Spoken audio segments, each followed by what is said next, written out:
my love while 10 classic R&B and soul songs you'll remember for the rest of your life.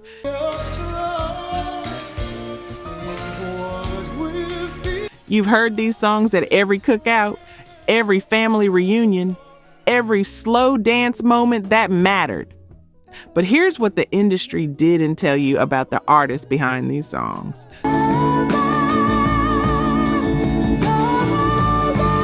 Some were rejected by their own labels. Others recorded their biggest hits in one take. And one song took 40 years to go platinum. After the artist died, let's talk about it. Number 10, Sarah Smile by Hall & Oates. You've heard it, that smooth falsetto, the one every dude tried to sing at high school dances. Number 4 on the Hot 100 in 1976. until tomorrow. And if you want to be Daryl Hall's first top 10 hit. And if you've ever tried to tell someone you love them through a song instead of saying it directly, you know exactly what this song is. oh, babe, smile. Hall wrote it about Sarah Allen, flight attendant, his girlfriend.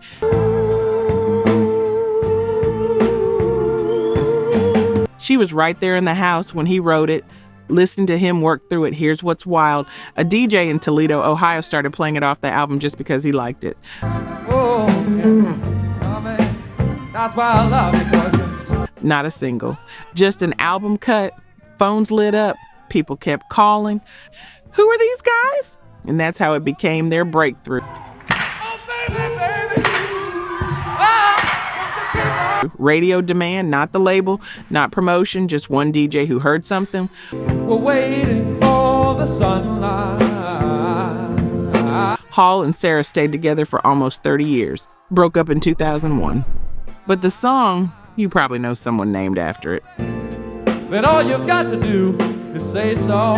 That's all, baby. Number 9, Sweet Love by Anita Baker. You, baby, never leave.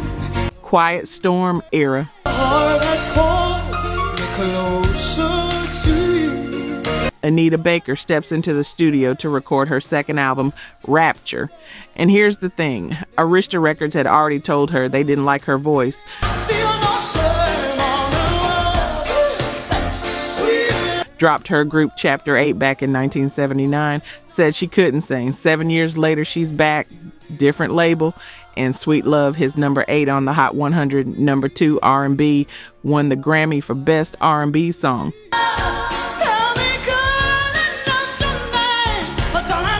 Album goes 5 times platinum. But wait, her old label, Beverly Glenn, tried to sue to stop the release.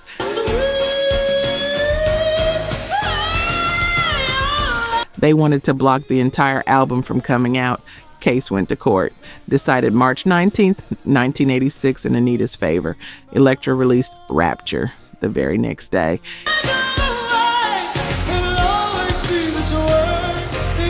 And if you've ever had someone tell you you're not good enough, then watched yourself prove them completely wrong, you know how that victory tastes. She wasn't just singing about sweet love, she was living it. The label that said she couldn't sing, they watched her sell 8 million copies worldwide.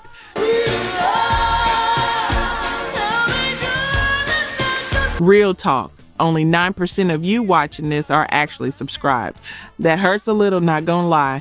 We spend hours digging through archives, fact-checking every detail, bringing these stories back to life because this music deserves to be remembered. And you're here because you care about that too. So if these videos mean something to you, if you've ever said, damn, I didn't know that, or felt something while watching, just hit subscribe. It's free, takes 2 seconds, and it tells YouTube to show this to more people who love this music like we do.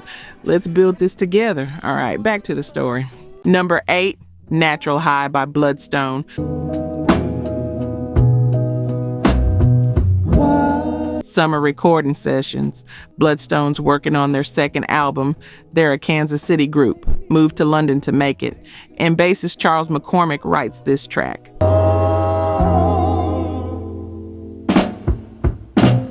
just a groove, just a feeling. Natural High peaks at number 10 on the Hot 100. Number 4, RnB, and for a minute, Bloodstone looks unstoppable.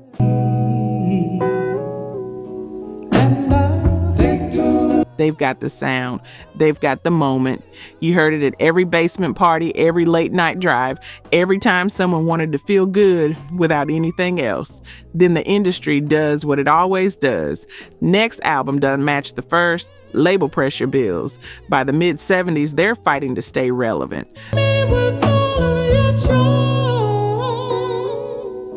The hits dry up. But here's what nobody saw coming. 24 years later, Quentin Tarantino uses Natural High in Jackie Brown, 1997. And I don't even know. That scene with Pam Grier, Robert Forster watching her walk by, and suddenly a whole new generation discovers the song. The street, my heart skips a beat. Kids who weren't born when it charted. Sometimes the music outlives the moment. Sometimes it takes a movie director to remind everyone what they forgot.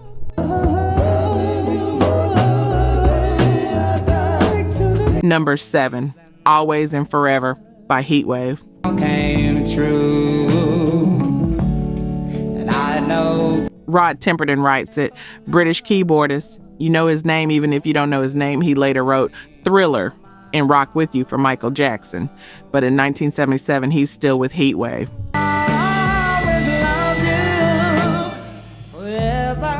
International funk disco band. Americans, British, Swiss, Jamaican members, all meeting in West Germany at U.S. military bases. Always and Forever drops as their second single. That magic you made. Peaks at number 18 Hot 100, number 2 R&B. And if you went to a high school dance, a wedding, or any slow dance moment in the late 70s or early 80s, you heard this song. Loving you always forever. Every single time. But here's where the story turns. Guitarist Jesse Whitten gets stabbed to death. Replaced by Roy Carter, then bassist Mario Mantis, his girlfriend stabs him at a party, hits him in the heart.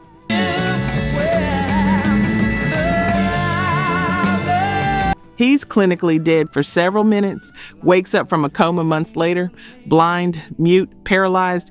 Lead singer Johnny Wilder dies in 2006. Rod Temperton dies in 2016 after a battle with cancer. I can't explain just the thing. And the song certified platinum in 2001, 23 years after it charted. Because some songs survive everything, even when the people who made them don't. For a very long time. Always forever love. Number 6, Reasons by Earth, Wind and Fire. I'm longing to love you just for a night. Morris White, Philip Bailey, and producer Charles Stepney write it for the That's the Way of the World album.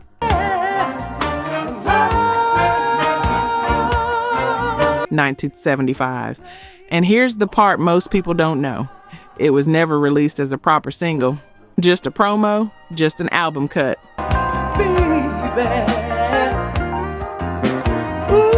But Philip Bailey's falsetto on that track, 4-octave range, that voice reaching notes most singers can't even imagine, and radio couldn't resist it.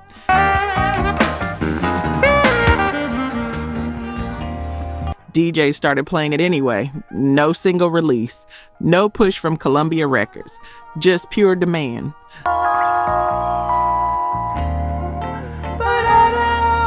The live version on Gratitude later that year becomes the definitive recording.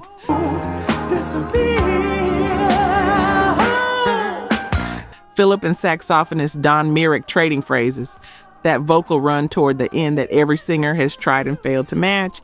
And if you've ever been to karaoke and heard someone absolutely destroy themselves trying to hit those notes, you know Reasons is untouchable.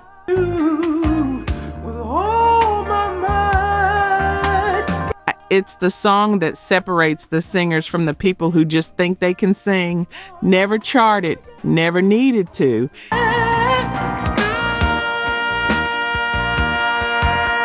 It became one of the greatest soul ballads of all time through sheer force of talent. Sometimes the industry gets it wrong, and the people get it right. Just right then, I don't wanna feel I'm in the wrong place. Number 5, For the Love of You by the Isley Brothers.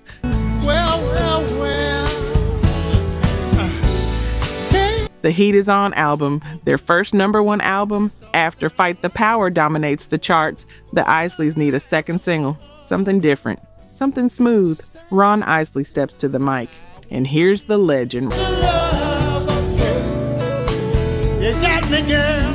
Ron records his vocal. Perfect take, raw, emotional, nuanced.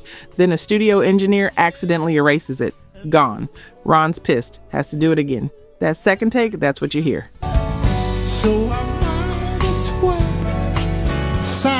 Number 22, Hot 100. Number 10, RnB. And Ron Isley's tenor on that track became the blueprint for every Quiet Storm ballad that followed.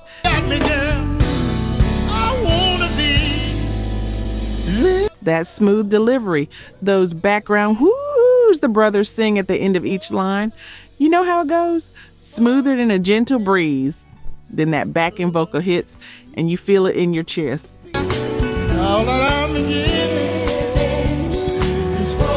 The engineer who erased the first take probably thought his career was over, but he pushed Ron to dig deeper.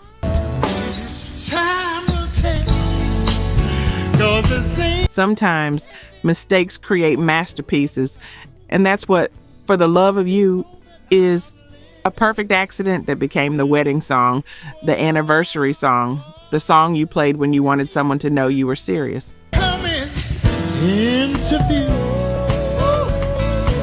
Number 4, Neither One of Us by Gladys Knight and the Pips.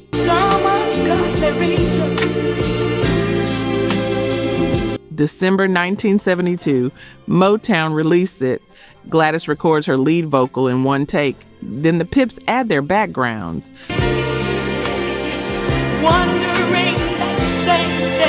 But while driving back to Detroit, they're singing it in the car and realize they need more. Turn around, drive back to the studio, add more background. Gladys re-records her lead.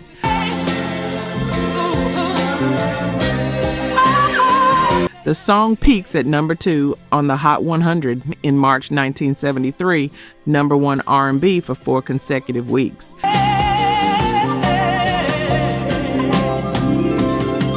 Vicki Lawrence's The Night the Lights Went Out in Georgia blocks it from #1 pop.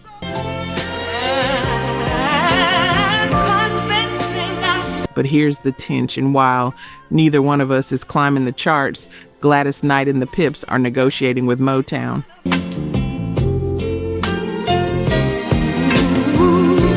They want a better contract. Negotiations fall through. February 1973, they leave Motown for Buddha Records. Motown's still pushing their song. Their new label, Buddha, releases Where Peaceful Waters Flow.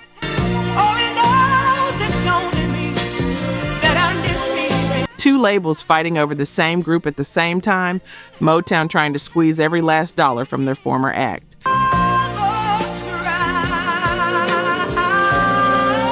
Neither One of Us becomes their biggest selling single at Motown, wins the Grammy for Best Pop Performance by a Duo or Group, and Jim Weatherly, the white country singer-songwriter who wrote it, he watches a black soul group turn his song into something he never imagined. Sometimes goodbye is the best thing that ever happens.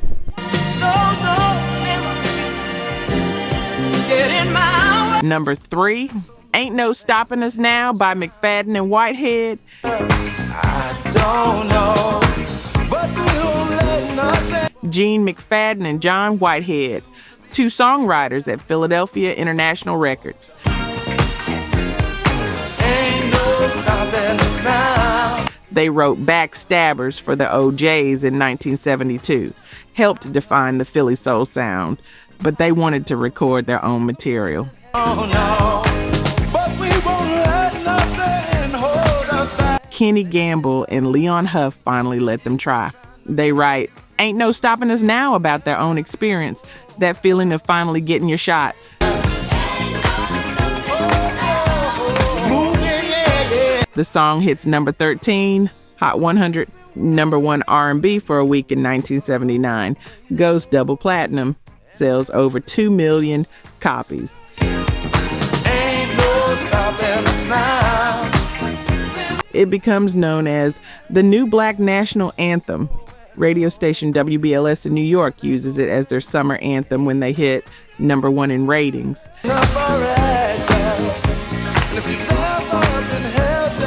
The Philadelphia Phillies, Eagles, and 76ers all record team versions. At the 2008 Democratic National Convention, they play it the night Barack Obama accepts the nomination.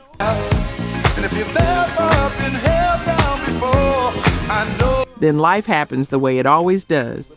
John Whitehead gets shot to death outside his home in Philadelphia in 2004 while working on his car.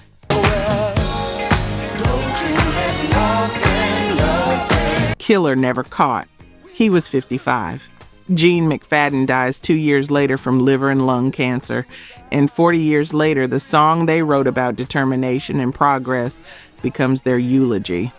Because they were right. There was no stopping them. Not even death could erase what they built.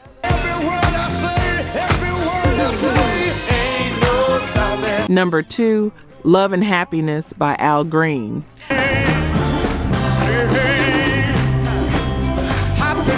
Al Green and guitarist Teenie Hodges write it during a retreat to Hot Springs, Arkansas.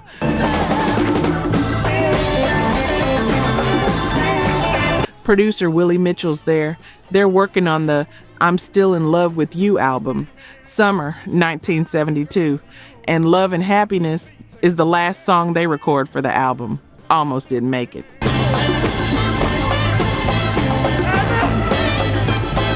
Teeny's counting off the beat by tapping his foot on a cardboard box. You can hear it if you listen close. One take, that's it.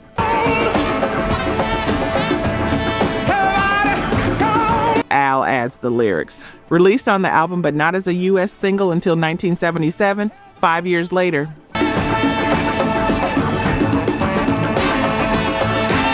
Peaks at number 104 pop, number 92 R&B. You read that right?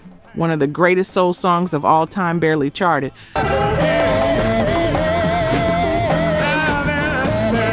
But wait, in 1974, Al Green's girlfriend, Mary Woodson White, attacks him with a pot of hot grits, burns him badly. Then she kills herself in his home.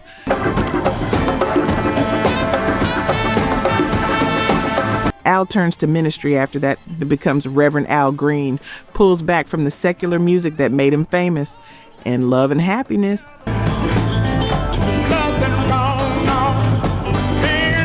It becomes the song everyone knows. Weddings, movies, TV shows, ranked number 98 on Rolling Stone's 500 Greatest Songs of All Time.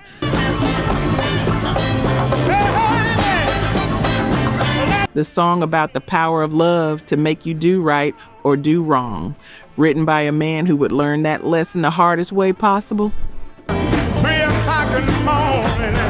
Hey, hey. Sometimes the chart positions lie. Sometimes a song that peaks at 92 becomes immortal.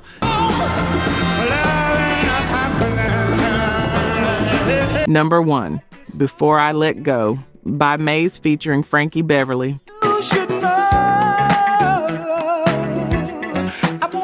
Live in New Orleans album. Every track recorded live except one. Before I Let Go, studio recording. B-side.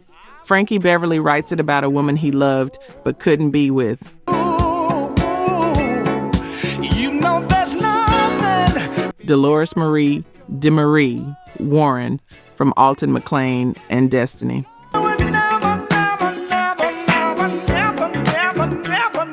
She died in a car crash in 1985. The song peaks at number 13 on the R&B chart.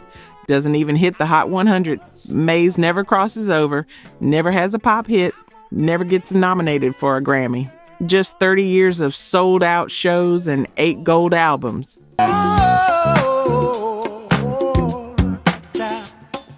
But if you've been to a black cookout, a family reunion, a wedding reception, any celebration where black folks gather, you know what happens when Before I Let Go comes on. It's time to go home. Last dance. Final moment. The lights are about to come on.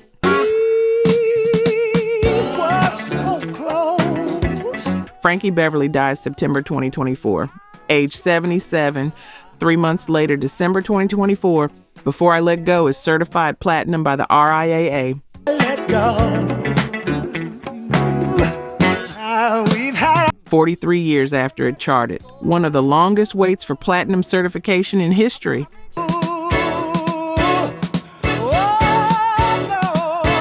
And in 2019, Beyonce covers it for Homecoming.